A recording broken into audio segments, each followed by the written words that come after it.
Hola, ¿qué tal? ¿Cómo está? Sean bienvenidos a esta transmisión de este día de junio del año de gracia del 2020 que tenemos hoy preparado para honrar a nuestro Dios y obviamente para bendecirnos entre nosotros de parte de la Iglesia Bautista Dios es Amor de Tláhuac. Y bueno, vamos a comenzar teniendo una lectura bíblica que enmarca o más bien contempla a través de esta, pues la reflexión que tendremos hoy en día, en este día domingo. Entonces ahí donde usted se encuentra, generalmente en su hogar, le voy a pedir que abra su Biblia en el Evangelio según San Marcos, en el capítulo número 9, los versos que van del 14 al 29. Mientras lo va buscando, permítame darle algunos datos que pueden servirle en su cultura general acerca de la Biblia. Fíjese que antiguamente el pueblo de Dios, es decir, el pueblo evangélico, el pueblo cristiano evangélico, era considerado un pueblo culto, se le llamaba el pueblo del libro o el grupo del libro, porque no solo cargaban un libro, sino conocían el contenido de ese libro, ¿no? Bueno, ahora con la tecnología y todo esto, a lo mejor algunos dirán que lo traen en un dispositivo, ya sea en un celular, en una tablet, pero lo cierto es que más importante que cargar el libro es conocer el contenido del libro y al autor del libro. Entonces, la gente conocía muchos aspectos de la Biblia. Bueno, por ejemplo, en el caso de Marcos, que es el primer evangelio, o por así decirlo, el evangelio más antiguo, más que el de Mateo, más que el de Juan y más que el de Lucas, ¿no? Se puede decir que es el evangelio más antiguo y que los demás basaron mucha de su información en base a lo que encontramos en el Evangelio de Marcos.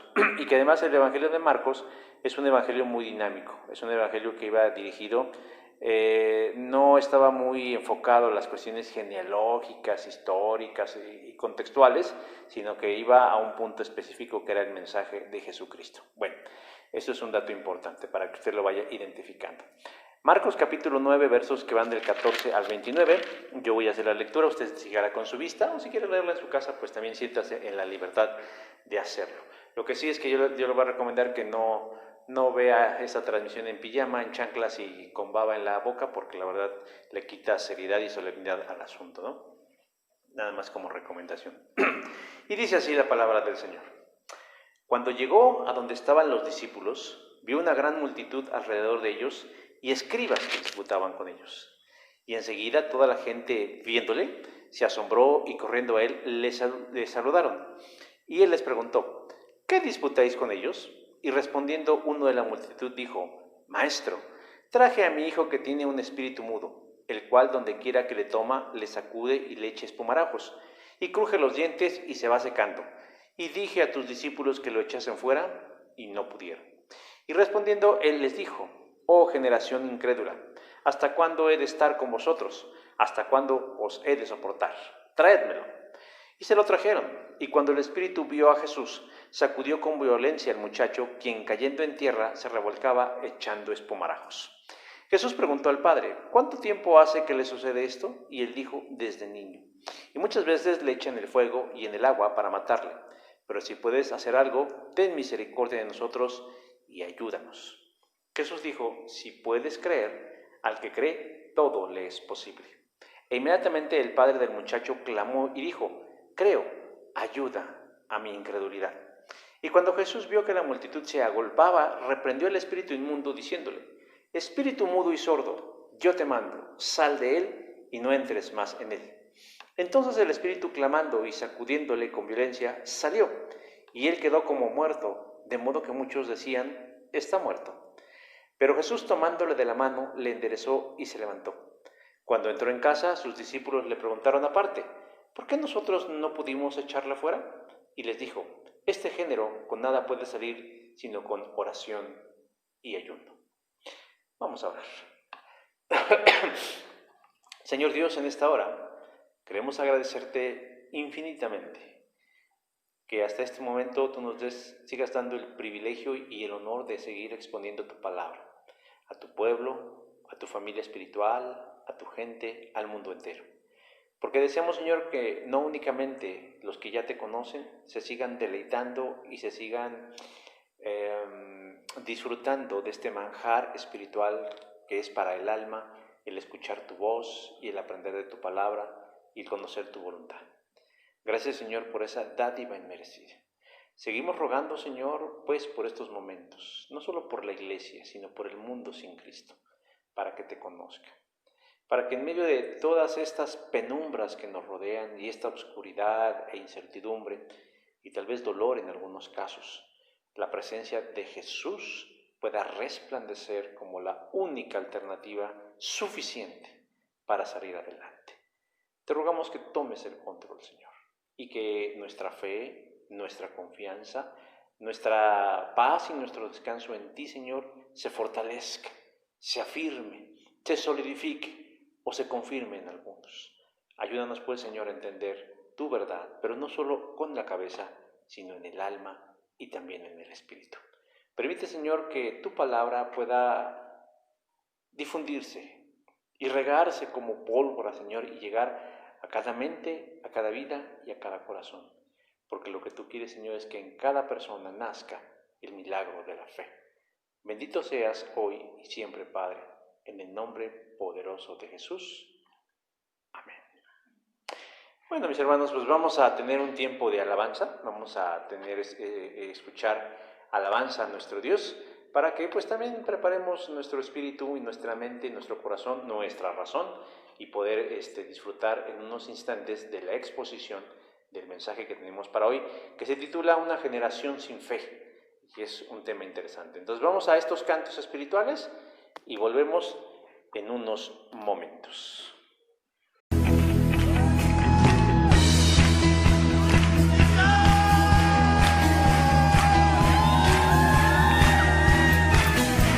Queremos ver tu rostro, Señor, y amarte para siempre. Abre mis ojos, oh Cristo, abre mis ojos, te pido. Yo quiero verte, yo quiero verte. Abre mis ojos, oh Cristo, abre mis ojos, te pido.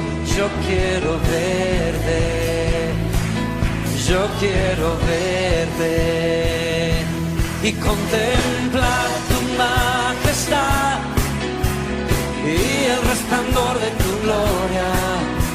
Derrama tu amor y poder cuando cantamos santo, y contemplar tu majestad y el resplandor de tu gloria. Derrama tu amor y poder cuando cantamos santo, santo. Santo, santo, santo. Santo, santo, santo. Santo, santo, santo. Yo quiero verte. Decimos santo. Santo, santo, santo. Santo, santo, santo. Santo, santo, santo. Yo quiero verte. Abre mis ojos, oh Cristo. Abre mis ojos, te pido. Yo quiero verte, yo quiero verte. Abre mis ojos. Abre mis ojos, oh Cristo, abre mis ojos, te pido. Yo quiero verte,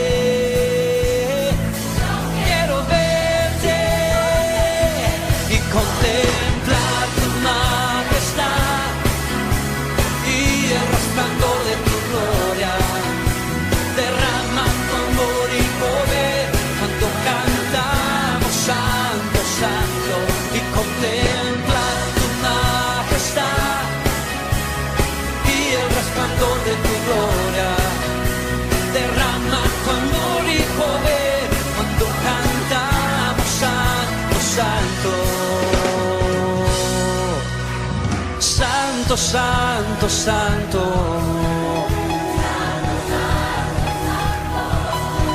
Santo, santo, santo. Sus ángeles dicen, santo, santo. Dicen, cantan santo. Y su iglesia, y contemplar tu majestad y el resplandor.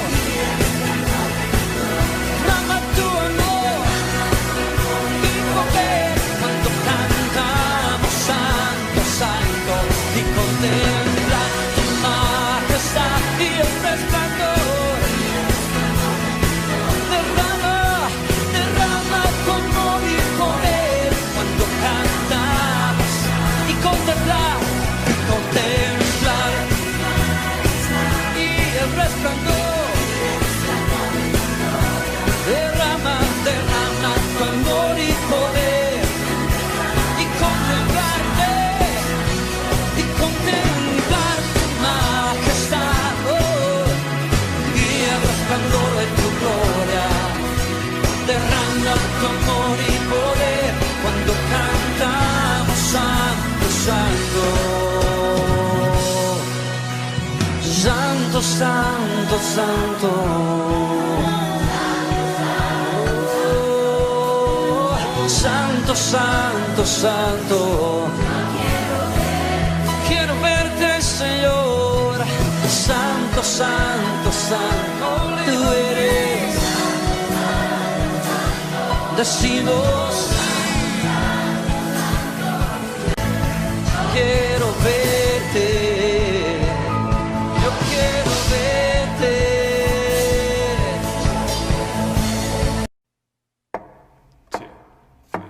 Que todo lo que soy alabe al Señor con todo mi corazón. De tu grande amor cantaré, tu nombre alabaré.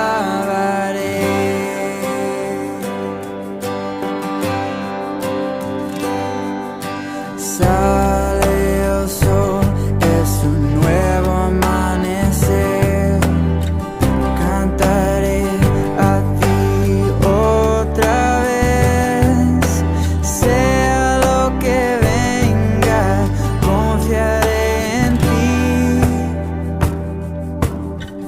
Alabaré en el anochecer.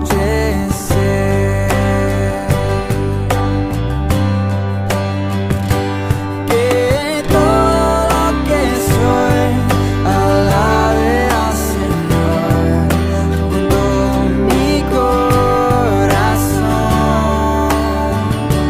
De tu grande amor cantaré, tu nombre alabaré.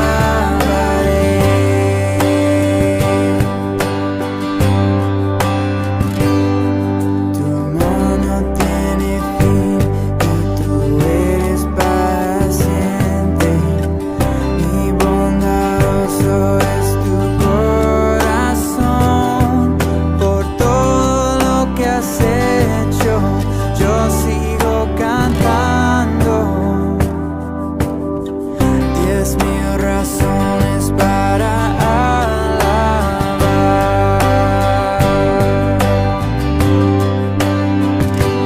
Que todo lo que soy alabe al Señor con todo mi corazón.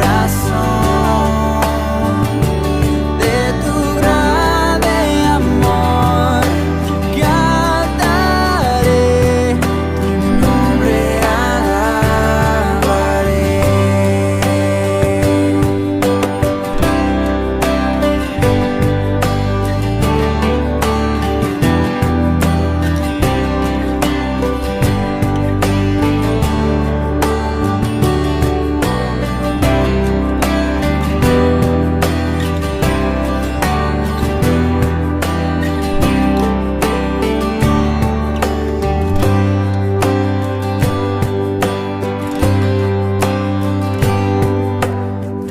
En ese día cuando ya no tenga fuerza y se acerque tu gloria, mi alma cantará de tu amor sin final. 10,000 años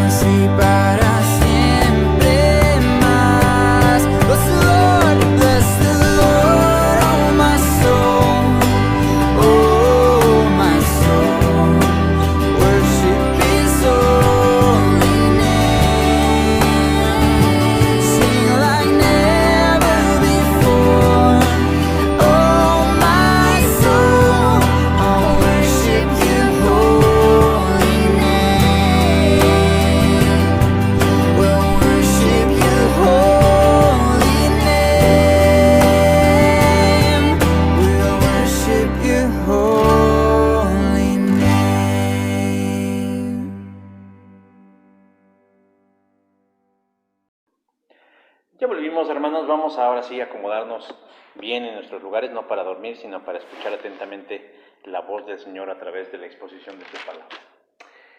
México Elige es una plataforma informativa que realiza sondeos o encuestas para conocer el sentir de los mexicanos en varios aspectos de la vida, principalmente el de la política.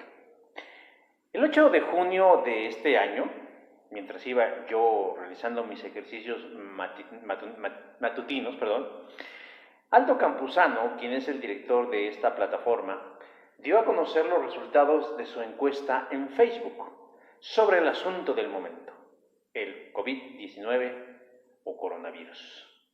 Con una muestra de más de 28,000 encuestados, los resultados fueron muy reveladores.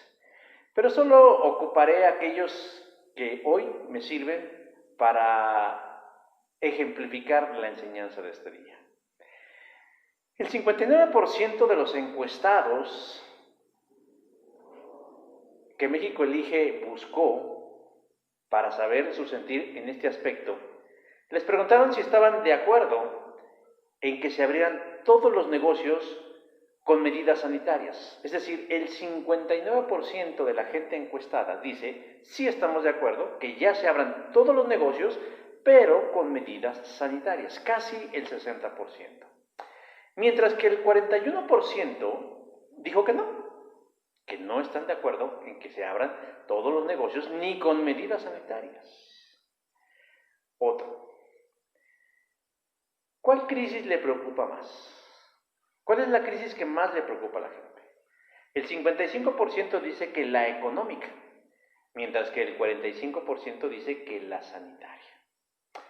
Un tercer dato, y ese es tal vez el más importante. Los templos y los espacios religiosos deben mantenerse cerrados. La respuesta fue abrumadora. El 78% cree que las iglesias deben estar cerradas, pues no son prioridad. Incluso se replanteó la pregunta para verificar si en verdad ese alto porcentaje de personas cree esto. Le dijeron, bueno, si el gobierno autorizara la apertura de estos espacios, ¿usted iría? Sorprendentemente, el mismo 78% se mantuvo en su respuesta.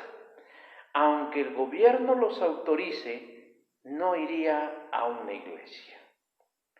A esto, el director de México Elige, Aldo Campuzano, dice, los mexicanos en este momento tienen una claridad importante en los negocios, que prefieren estén abiertos. La sociedad tiene clara lo que se tiene que abrir primero, y no le interesa ir a los templos. Estas son estadísticas. La estadística es una ciencia. Rama, tal vez una rama no primordial, pero sí es rama de las matemáticas. Y algo que caracteriza a las matemáticas es que se consideran ciencias exactas. No hay pie a las subjetividades. Si uno es uno, no hay que verle por ningún lado porque seguirá siendo uno. Y si es 50 es 50, y si es 100 es 100, y si es 1000 es 1000. Y los números que nos presentan estos estudios estadísticos son contundentes. Sin embargo, y aquí quiero que usted preste mucha atención, aun cuando la estadística es una ciencia, esta puede ser utilizada tendenciosamente para transmitir una idea en particular. Es decir, la estadística la podemos prostituir, la podemos corromper, la podemos alterar. No podemos cambiar los números, pero sí podemos cambiar el sentido o la interpretación de esos números para transmitir una idea personal, particular o la que yo quiero. Pero cuando la estadística se utiliza de manera ortodoxa, es decir, al dente, es decir, al puro centavo, nos muestra una realidad.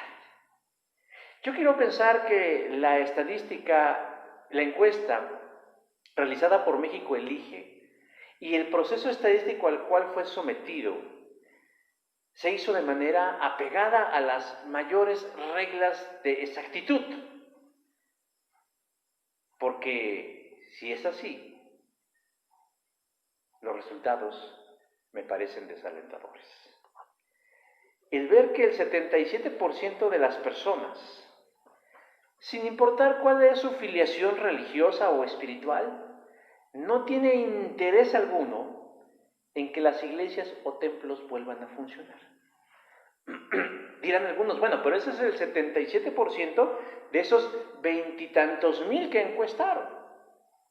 Pero en estadística a eso se le llama muestreo o estimación, es decir, yo tomo una muestra de una población y lo que resulte de esa población yo puedo traspolarlo o aplicarlo a al total de la población, es decir, es el 78% de una población de 27,000, de 24,000, de 25,000. Pero que me está diciendo que en una población de 120 millones sucedería algo similar. El 77% no tendría interés alguno de que la iglesia o los templos vuelvan a funcionar. Hay que aprender a interpretar y a leer entre líneas. La gente hoy en día, pese a lo que está viviendo y la vida está en un cruce de caminos y a veces pende de un hilo, la mirada de la gente está puesta primordialmente en lo material, en lo que implica este mundo y esta vida. San Pablo dijo en alguna ocasión, los que usan las cosas del mundo no deben apegarse a ellas, pues el mundo, tal como lo conocemos, pronto desaparecerá. Primera carta a los Corintios, capítulo 7, verso 13. Y es verdad, mis hermanos. Tal vez el mundo no conozca esta realidad, pero dentro de ese 78% estoy casi seguro que hay muchos cristianos evangélicos que consideran que la iglesia hoy no es prioritaria. Porque una cosa es lo que decimos con nuestra boca, de forma consciente, y decir que creemos en Cristo y que somos cristianos y que somos salvos y que vamos al cielo en cuanto muramos. Pero lo que hacemos o lo que decimos cuando nos traiciona nuestro inconsciente revela lo que somos en realidad. Podemos alegar que es una encuesta aplicada a no creyentes. Eso no lo sabemos. Solamente estamos haciendo un estimado. Pero lo que sí es cierto es que un buen número de la población de este país no ve necesario que la iglesia de Cristo, que la iglesia local vuelva a abrir sus puertas. ¿Y a qué conclusión llegamos? ¿A qué conclusión llegamos? Que la gente tiene un serio problema de fe. Un serio problema de fe. Y entre los que se encuentran, muy seguramente, algunos hermanos en la fe de Jesucristo. Es verdad que los resultados nos abruman, pero no por lo incongruentes que somos los mexicanos, porque por un lado quieren que abran todos los negocios, pero por otro lado le siguen teniendo miedo al coronavirus, sino a que estamos en medio de una generación sin fe. O de si tienen fe, es una fe pobre, mediocre y raquítica. Este fenómeno de la fe pobre o de la ausencia de fe no es propio de nuestra época. Jesús identificó entre sus discípulos, gente cercana a él, que eran personas sin fe. Lucas capítulo 9, verso 41 nos dice, la gente de estos días no tiene fe. Y pareciera que Jesús está describiendo a personas en cualquier época de la historia de la humanidad, inclusive la de hoy. La gente de estos días no tiene fe. De tal manera que ser personas sin fe no es algo nuevo, no es algo novedoso. Pero el hecho de que sea algo que ha existido desde siempre no implica que esté bien o que sea lo mejor, porque no es parte del plan de Dios para la gente. Ahora, podemos prejuzgar diciendo que este fenómeno de la pobreza o de la ausencia de fe es algo que se da única y exclusivamente en la gente joven. Hay quienes dicen, cuando yo llegué a la universidad me cuestioné los paradigmas que me enseñaron de niño. El ir a la iglesia, en la Biblia, los santos, Dios, la vida, la eternidad y todas estas cosas. No es cierto. Porque déjeme decir que podemos encontrar ancianos sin fe, adultos jóvenes sin fe, y hasta niños que no esperan nada en la fe. Es decir, gente que vive y tal vez que muera sin esperanza. Resulta lamentable llegar a una condición en donde no creamos en nada ni en nadie, y que estemos viviendo únicamente por vivir, haciendo las cosas bajo nuestras propias y limitadas fuerzas. Pero yo creo, hermanos, que una vida sin fe no es vida, porque la fe sostiene a las personas. Ahí tenemos el ejemplo de Job, el patriarca, quien en un 2x3 perdió todo lo que tenía: dinero, salud, familia, comodidad, paz, tranquilidad, pero lo único que no perdió, pese a todas esas cosas que se le fueron, fue su fe en Dios. Y entonces nos surgen una serie de preguntas que debemos contestar. ¿Cómo llegamos a perder la fe? ¿Cómo se vive sin fe? Pero la pregunta más importante que debiéramos contestar es: ¿cómo resolver el asunto de nuestra fe? La gente cree que esta vida es lo único que tiene y por eso la cuida. No estoy diciendo que no debamos cuidarla o procurarla, o que ahorita salgamos y cometamos una imprudencia. No estoy diciendo eso. Pero si realmente hemos entendido la esencia, la médula, la razón del Evangelio, entenderíamos, mis hermanos, que esta vida solo es un preámbulo a una vida mejor. Que no es que la queramos apresurar. Hay que utilizar y disfrutar este don de la vida que Dios nos da. Pero no debiéramos tener miedo de lo que está por venir o de lo que está sucediendo, sino al contrario, debemos fortalecer nuestra fe.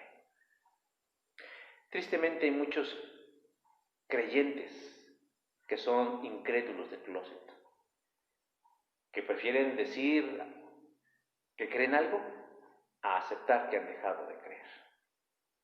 Pero como decía hace un momento, esto no es la voluntad de Dios. Por eso hoy en este día nos acercamos a la poderosa palabra de Él para contestar 3 preguntas fundamentales en relación a una generación sin fe. La primera de ellas, y la primera pregunta es: ¿cómo llegamos a convertirnos en personas sin fe? Y el verso 18 nos contesta: y le dije a tus discípulos que lo echasen fuera y no pudieron. Vamos a adentrarnos en el pasaje. Jesús, en el contexto antes del versículo 14, nos dice que Jesús se ha apartado junto con 3 de sus discípulos más cercanos, Pedro, Juan y Jacobo, para manifestarse ante ellos como es, como un ser divino. Y esto se le conoce como el fenómeno de la transfiguración. Una vez terminado este fenómeno o esta experiencia teofánica para Pedro, Juan y Jacobo, y empiezan a descender al lugar donde se encuentran los demás, el resto de los discípulos, de pronto Jesús y sus 3 acompañantes se dan cuenta que hay una gran multitud. Y en medio de esa gran multitud están el resto de sus discípulos y parece que está sucediendo algo álgido. Hay una discusión, verso número 14. Pero la pregunta es: ¿por qué y quiénes están discutiendo? Conforme se van acercando, se van dando cuenta que efectivamente hay una discusión, una plática muy álgida entre alguien y los discípulos de Cristo. Son reclamos directos a los discípulos de Jesús. Les están reclamando algo, les están diciendo el precio a los discípulos de Jesús. De pronto, en medio de eso, la multitud se percata que Jesús está ahí, que Jesús se acerca. Y entonces corren al encuentro de Jesús y lo saludan. Verso número 15.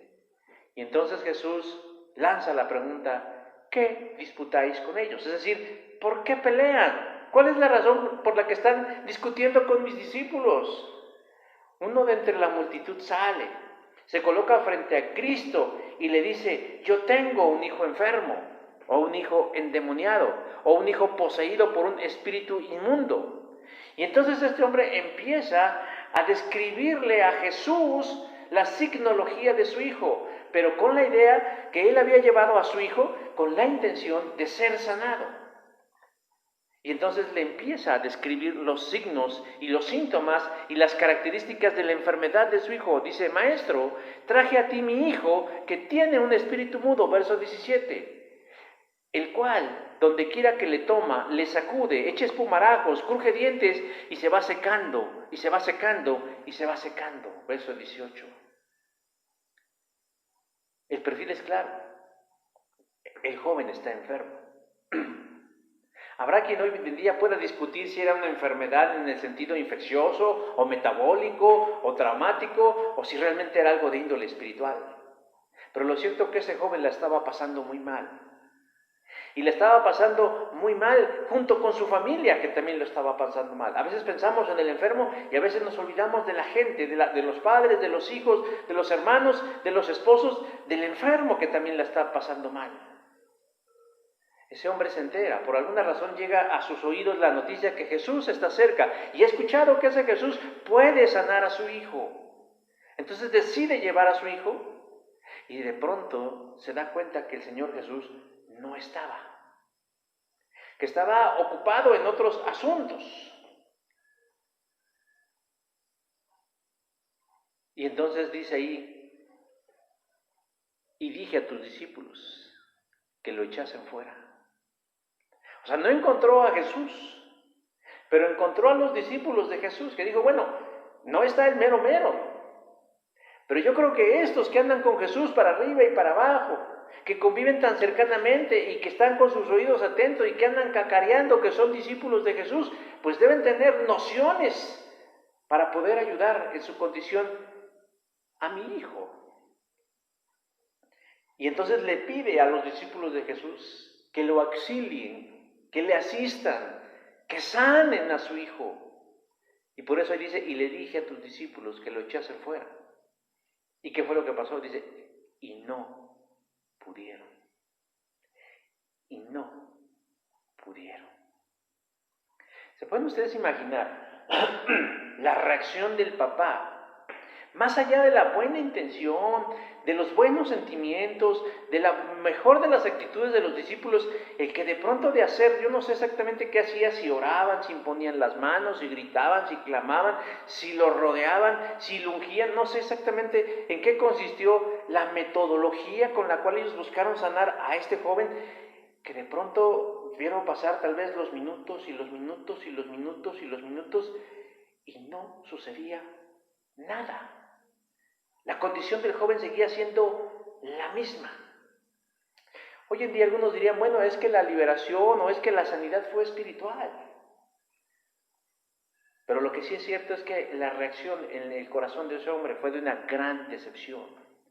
Y fue de un cúmulo de emociones, ahí empezó a borbotar en su corazón y en su mente pensamientos y sentimientos y emociones, porque de la decepción pasó al enojo, si no, no les estaría reclamando, no les estaría increpando en su cara diciendo, oígame, me engañaron ustedes, porque ustedes dijeron que podían ayudarme en el problema con mi hijo, y resulta que llevo aquí mucho tiempo y solamente he visto perder mi tiempo. El reclamo fue de tal magnitud que la gente de alrededor se fue acercando, que inclusive escribas, adversarios de Cristo, se unieron al reclamo y se formó un gran escándalo, compuesto por curiosos, religiosos y por un padre desilusionado. Hermanos, ¿cómo nos convertimos en personas sin fe? En la inmensa mayoría de las veces, déjeme decir que cuando experimentamos una gran desilusión. Cuando hemos puesto una expectativa en algo o en alguien y éstas no se cumplen. Cuando con o sin intención nos sentimos engañados, falsamente animados. Cuando nos prometieron algo y no nos lo cumplieron. Y entonces en el corazón, en el alma, en el espíritu, en la mente se rompe algo. Esa pequeña semilla de la fe que tal vez teníamos creyendo y se rompió. El joven lleva muchos años con ese problema. Y eso lo sabemos porque en el verso 21 Jesús le pregunta, pues ¿desde cuándo tiene la enfermedad? Y él dice, pues desde que era niño. Desde que era un niño este joven tenía ese problema. Es un problema que lleva muchos años y que les ha agobiado y que los ha desgastado en lo particular y en lo familiar. Es muy probable que ellos han buscado aquí y allá la manera para encontrar una ayuda. La Biblia nos muestra ejemplos parecidos. Por ejemplo, el caso de la mujer enferma de flujo de sangre, que gastó todo cuanto tenía en médicos y remedios para obtener la salud. 12 años transcurrieron cargando sobre su espalda y sobre su corazón esa enfermedad. Pero lo único que esa mujer, a diferencia de este hombre, no había perdido era la confianza. La mujer había caído en manos de charlatanes que solo la habían engañado. Y lo único que le dejaron fue una gran desilusión. Mateo capítulo 9, verso 20. Del mismo modo, este padre de familia está jugándose ya el todo por el todo. Está como diciendo, ahora sí, espero encontrar la anhelada salud para mi hijo. Pero ¿qué es lo que encuentra? A un grupo de personas que son seguidores de un Jesús que puede sanar.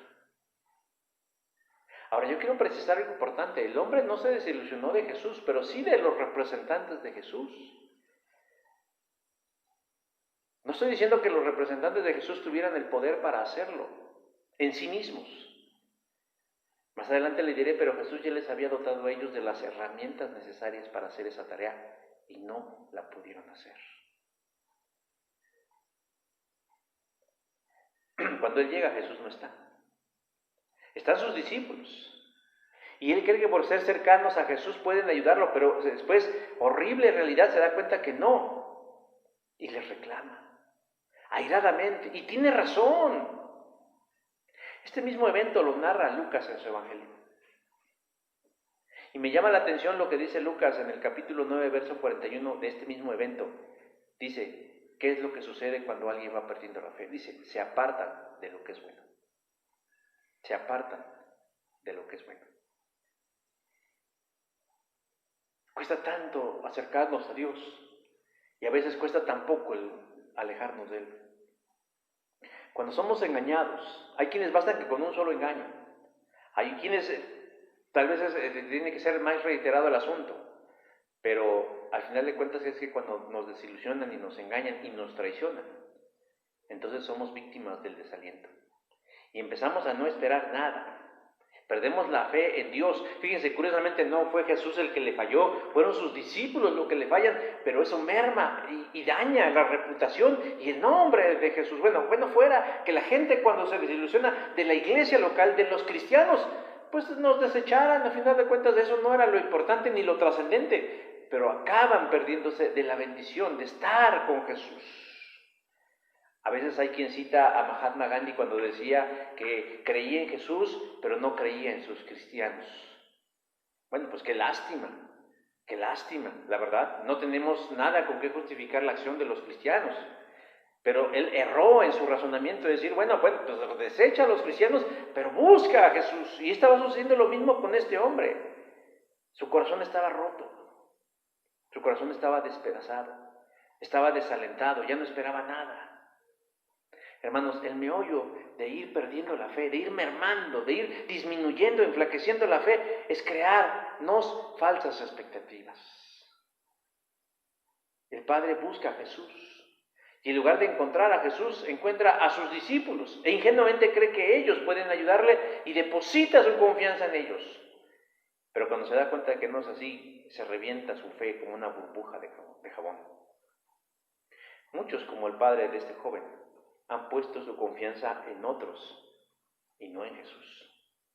Y le ha fallado. Y eso los puede llevar a convertirse en una persona sin fe. Hermanos, por un lado, la gente no debe formar expectativas. Y por otro lado, nosotros tampoco debemos formarnos expectativas, sino en Dios. Porque cuando nuestra fe está puesta en Jesús, Él nunca nos defraudará.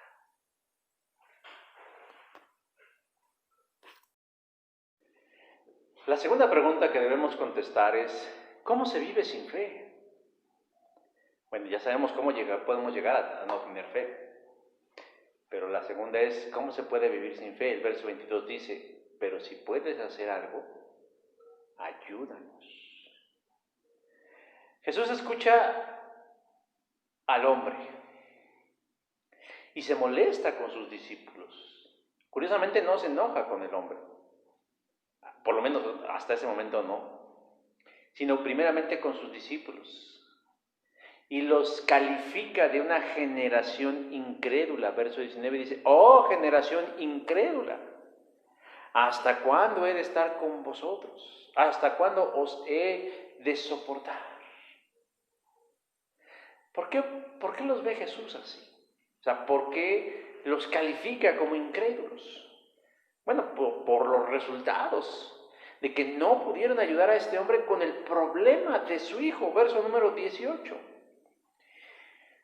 Cuando nosotros somos personas sin fe, sin una fe genuina, nuestra vida se va a caracterizar por algo, por el fracaso reiterado, una y otra y otra y otra y otra. Yo creo que cuando llegó este hombre y ver que no estaba Jesús e identificar a los discípulos de Cristo y pedirles que le ayudaran a sanar a su hijo, ellos en ese momento, en su parte consciente, creyeron que estaban capacitados para hacerlo. O cómo decirle no a una persona en una situación así. Pero en el fondo de su corazón, ellos tenían un problema en su fe. Vayamos nuevamente al Evangelio de Lucas y observemos que Jesús, en el capítulo 9 que también narra este evento, previo a esto, Jesús los comisiona a sus discípulos para que vayan de aldea en aldea. Pero no solamente los manda a ver qué se les ocurre, sino que además les da los recursos necesarios para cumplir su objetivo. Dice Lucas capítulo 9, verso 1. Jesús les dio poder y autoridad para expulsar a todos los demonios y para sanar a los enfermos. Es interesante notar lo que dice el capítulo 9. Jesús les dio poder y autoridad. Luego entonces los discípulos sí estaban aptos para ayudar a este hombre, para sanar a este joven y para resolver el conflicto sin que Jesús estuviera físicamente en el lugar. Hermanos, una cosa es creer en Jesús y otra muy distinta es creerle a Jesús. Y es ahí precisamente en el creerle a Jesús donde está el cisma de los creyentes. Los creyentes sabían que estaban capacitados. Los creyentes conocían que estaban capacitados, pero en el fondo no lo creían, no se la creían. Hace muchos años yo recuerdo a una persona que me sorprendió porque tenía una enorme habilidad para transmitir las verdades de Dios. Y en mi mente llegó clara la idea de, esta persona puede llegar a ser bueno en la enseñanza, porque la verdad tenía una claridad en sus palabras y en los conceptos que podía hacer que alguien tan sencillo en su pensamiento captara la verdad del Evangelio. Me acerqué a la persona y le dije, tú puedes estar en la enseñanza. Y su respuesta fue, no, yo no creo poderlo. Y por más que le persuadí y le persuadí, terminó convenciéndose y a esa fecha no tengo tanto contacto con esta persona, pero yo estoy convencido que no está involucrado en el aspecto de la enseñanza, pese a que tiene de parte de Dios un don para hacerlo. Pero ¿cuál es su problema? Que no se lo cree. Siguen yendo a la iglesia, siguen alabando a Dios, tratan de hacer cosas buenas que no impliquen ni sacrificios ni desafíos, pero al final de cuentas, cuando se trata de demostrar que Dios nos ha dado poder y autoridad, no lo hacemos porque simple y llanamente no lo creyeron. Dice, ¿por qué no pudieron? Mateo 17:20 dice, porque ustedes tienen tan poca fe. Por eso los llamó generación incrédula, porque tenían poca fe. No creían en las palabras de Jesús.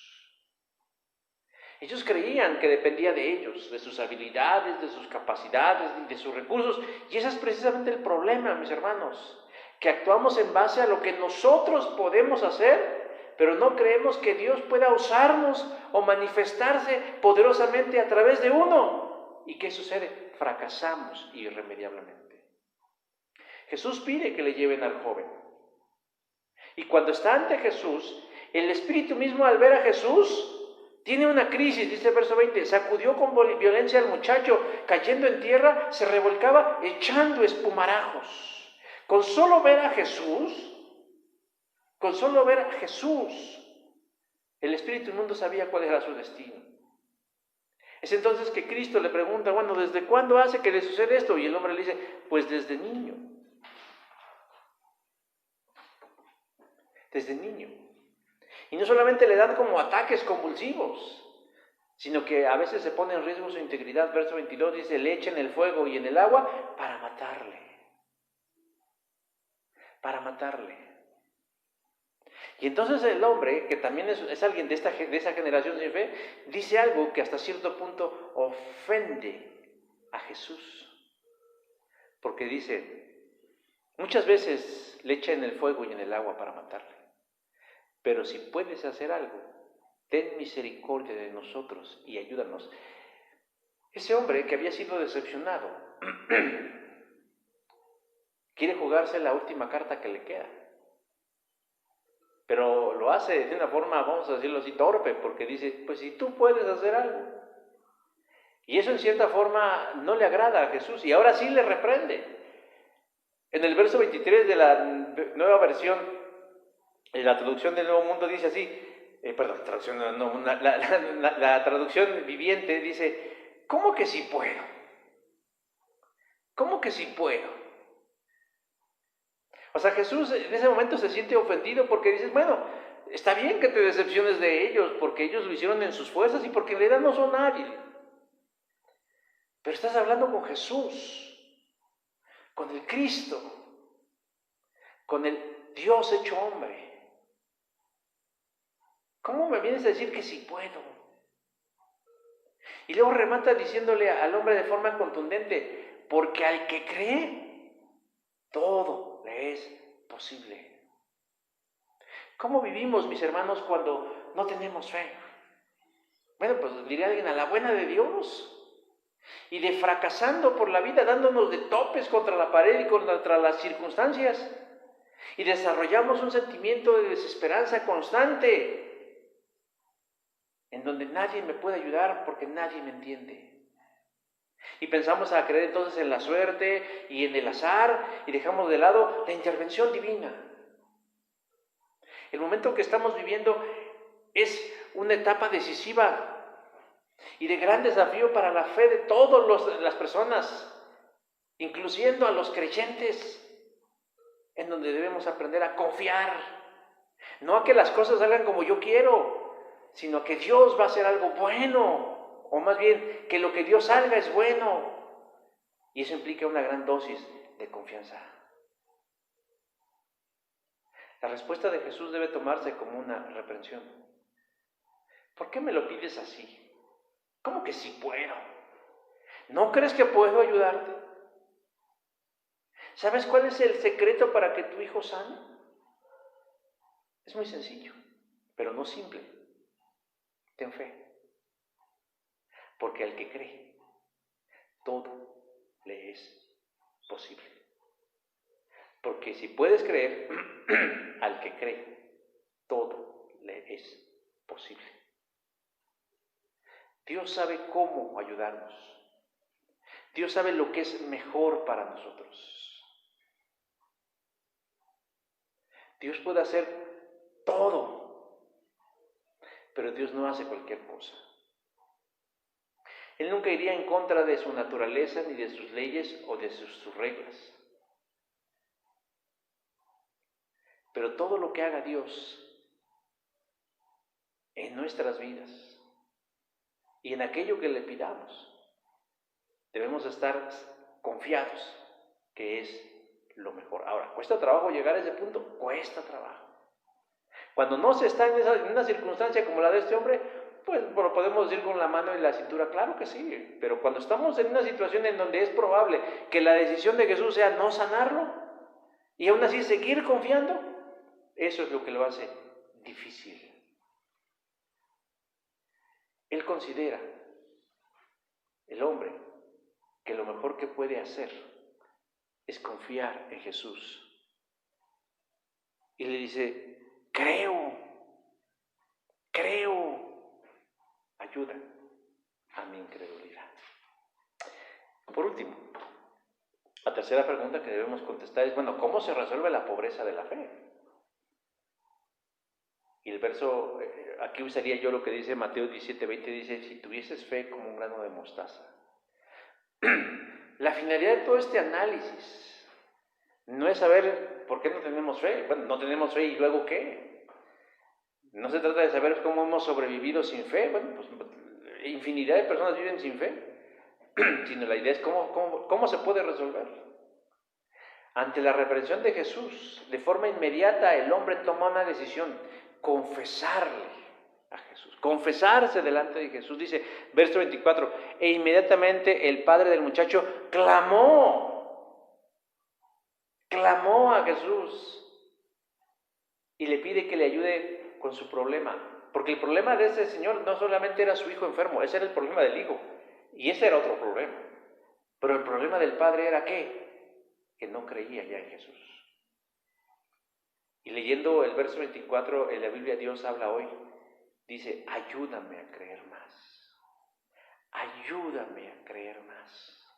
Y es ahí donde precisamente se resuelve el problema de la falta de fe o de la debilidad de nuestra fe en Dios. San Pablo dice que la fe es un don de Dios. 1 Corintios 12:8. Por lo tanto, ni usted ni yo podemos generar fe. Nosotros no podemos generar fe. No la podemos crear. No es la intensidad, no es la sinceridad, no es el deseo, no es apretar el estómago, no es cerrar los ojos, no es las horas, no es la cantidad de personas. Eso no lo podemos crear nosotros. Últimamente, por cuestiones de salud que he empezado a hacer un poco más de ejercicio, a veces de pronto veo videos de algunos instructores o de coach que hablan de, por ejemplo, cómo aumentar la masa muscular en ciertas partes del cuerpo. Ellos solamente toman lo que ya está ahí, ¿no? Pero ellos no pueden crear el músculo. O sea, ellos nada más pueden decir, trabaja el músculo, haz esto, haz aquello, hazlo tantas veces, hazlo de esta forma, pero ellos no pueden crear el músculo. Lo mismo sucede con la fe. La fe no es algo que nosotros podamos generar, sino es algo que Dios nos da, es un don de Dios. Lo que a nosotros nos corresponde es ejercitarla para que crezca y para que se desarrolle. Y Dios a nosotros los cristianos nos ha dado una medida de fe. Si no, no seríamos cristianos. Una medida pequeña de la fe. Y con esa pequeña medida de la fe el Señor quiere que lo confesemos, que lo acrecentemos, que lo desarrollemos y que lo fortalezcamos. El padre del joven entiende esa verdad y le pide, Señor, ayuda mi incredulidad. Ayuda mi incredulidad. No existe un libro, ni un curso, ni un taller, ni una iglesia, ni un predicador, ni una oración que pueda darnos fe. Solamente Jesús. Solamente en Jesús. Y Jesús se agrada de la sinceridad del hombre, que admite que tiene un problema de fe. El primer paso en los programas de recuperación de la gente con adicciones y con enfermedades emocionales graves es el reconocimiento de una condición. Esos pasos están tomados de la palabra del Señor, de la Biblia.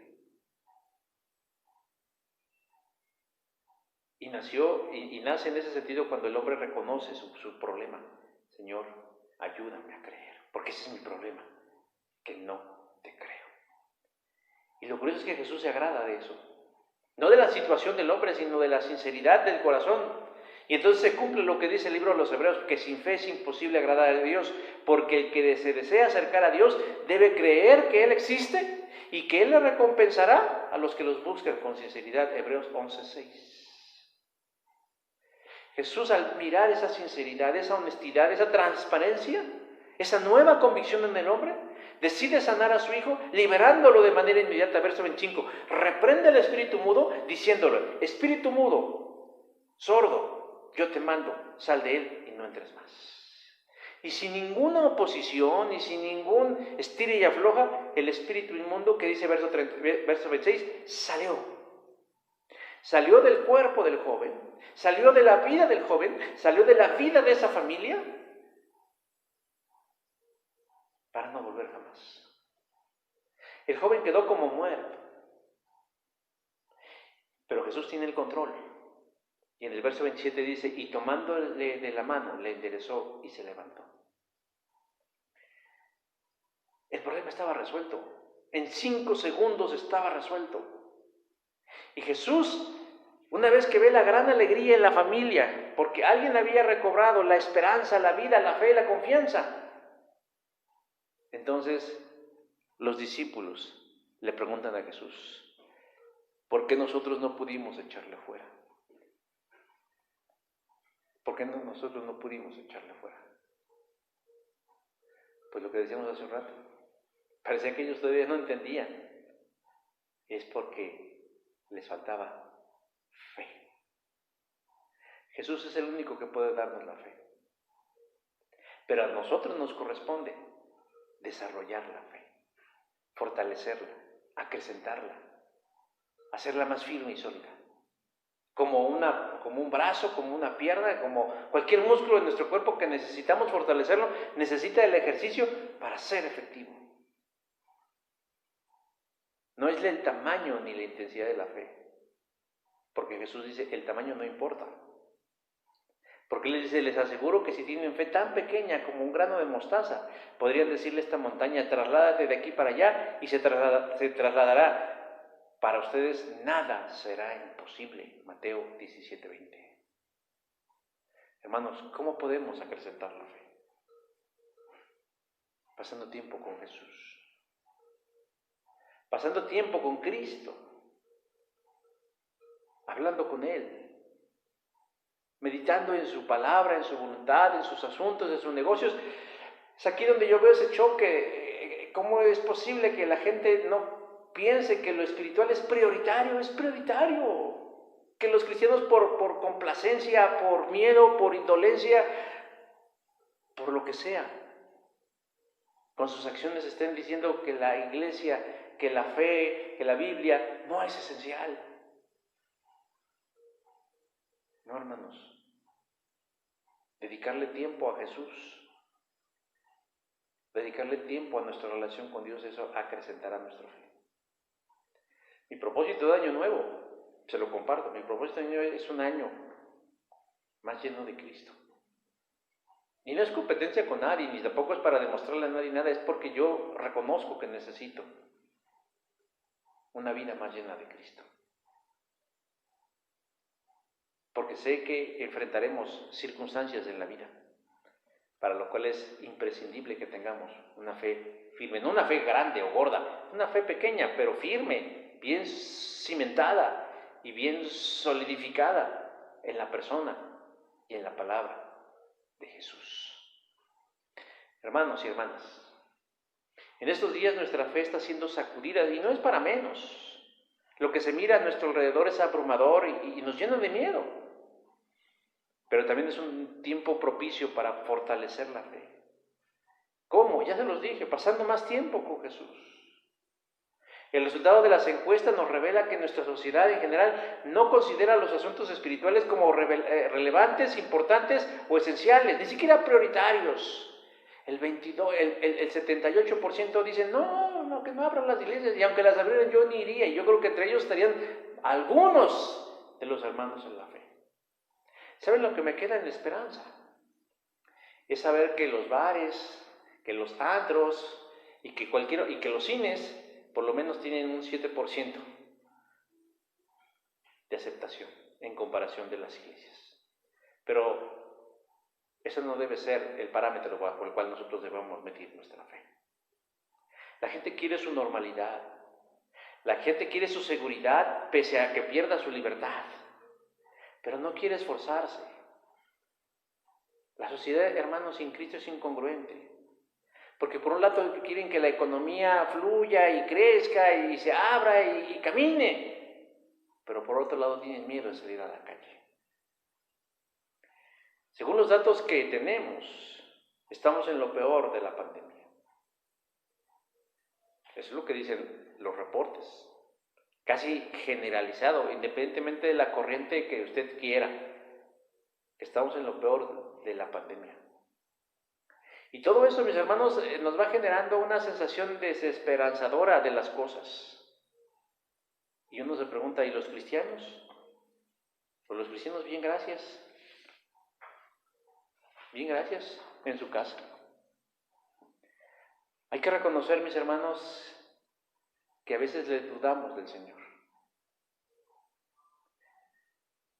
Y da pena tener que aceptar que dudamos que el Señor nos pueda proteger o nos pueda cuidar o nos pueda sanar. O que lo que suceda tiene que ver también con un plan más allá de lo que podamos comprender. Pero hermanos, más pena debía darnos vivir engañados y de querer engañar a otros. Hay que tratar con Dios ese asunto de manera directa y personal, sinceramente.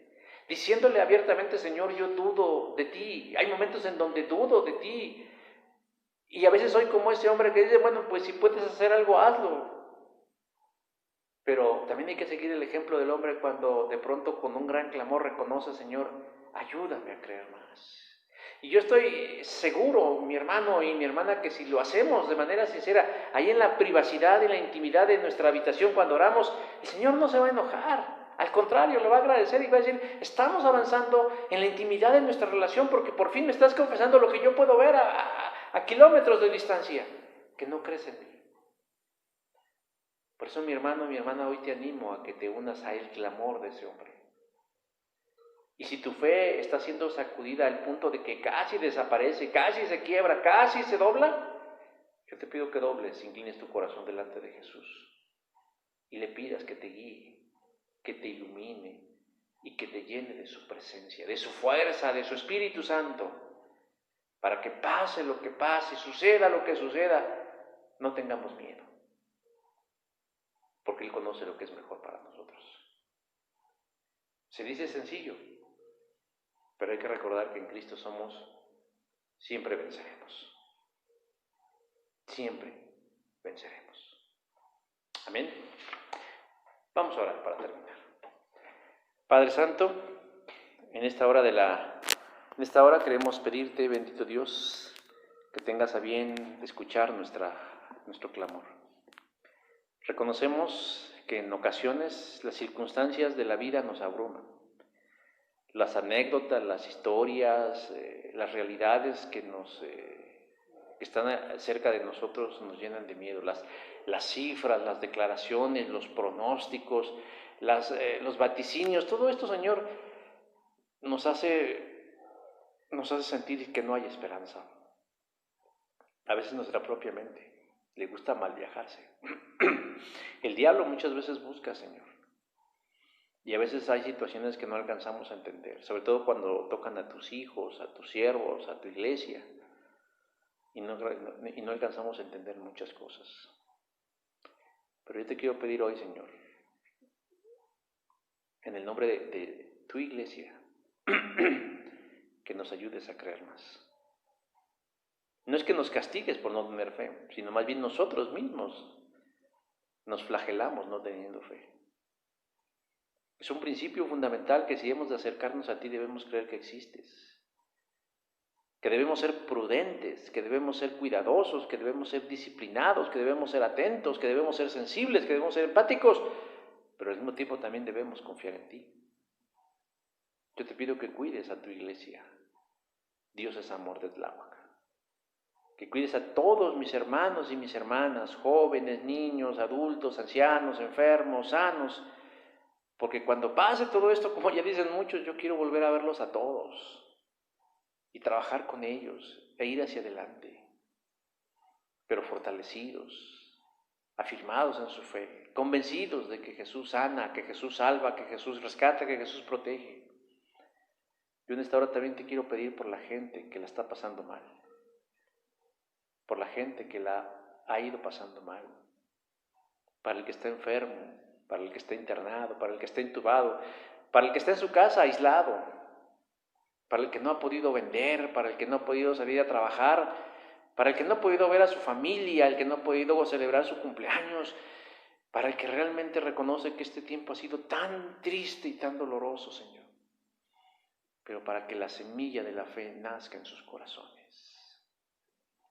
Yo sé que tú eres quien para consolar, para animar, para afirmar. Yo te pido particularmente por aquellos hermanos en la fe que también han sufrido.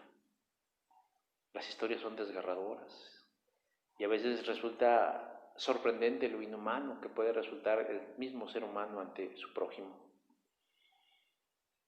Ayúdanos, Señor, porque estamos viviendo un tiempo muy importante para nuestra fe.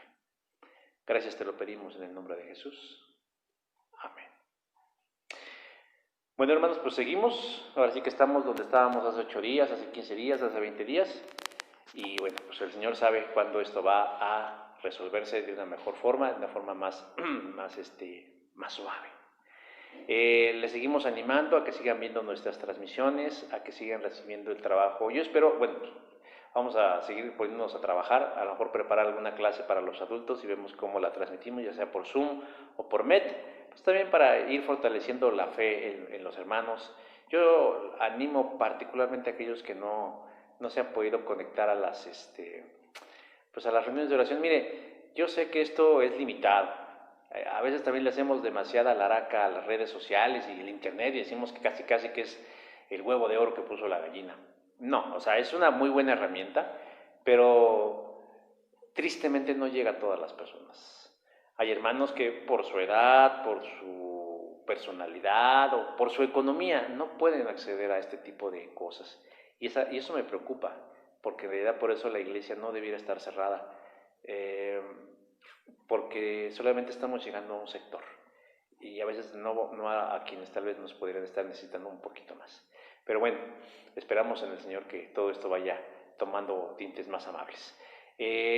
Los seguimos animando a que sigamos siendo fieles, obedientes, empáticos, pues con ofrendas, diezmos, despensa, comunicación, oración, todo esto. Y hermano, pues sígase cuidando, sígase siguiendo las instrucciones. Si usted tiene que salir, salga. Acuérdese que lo más importante aquí es lavarse sus manos y no tocarse su carita hasta que ya esté completamente seguro que ya se deshizo de todo lo que pudo haber agarrado de manera consciente e inconsciente en la calle, si es que tuvo que salir. Y bueno, estamos despedidos, no sin antes los dejamos con una alabanza musical y nos vemos aquí. Primero Dios, si Él no dispone de otra cosa, la próxima semana. Dios les bendiga, mis hermanos.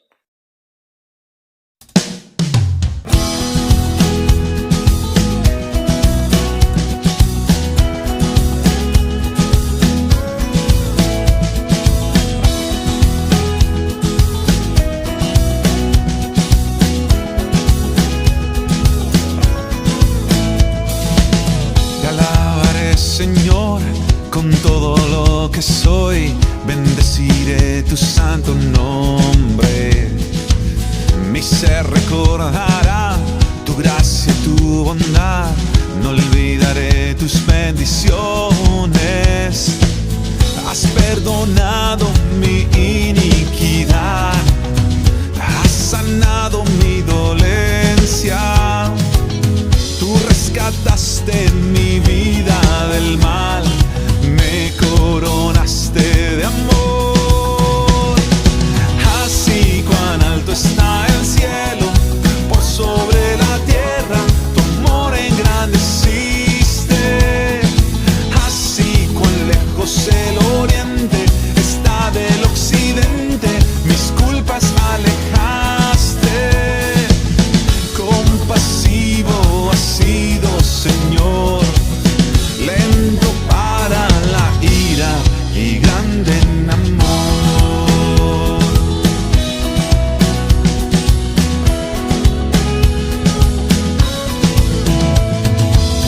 De nuestra condición tuviste compasión, como un padre por sus hijos, al no escatimar, mas a tu Hijo dar como perfecto sacrificio. Hoy has saciado mi alma de bien, me has revestido de justicia. Eres mi gozo, mi fuerza, mi fe, eres mi libertador. Así cuán alto está el cielo por sobre la tierra, tu amor engrandeciste. Así cuán lejos el oriente está del occidente, mis culpas alejaste. Compasivo has sido, Señor, lento para la ira y grande en amor.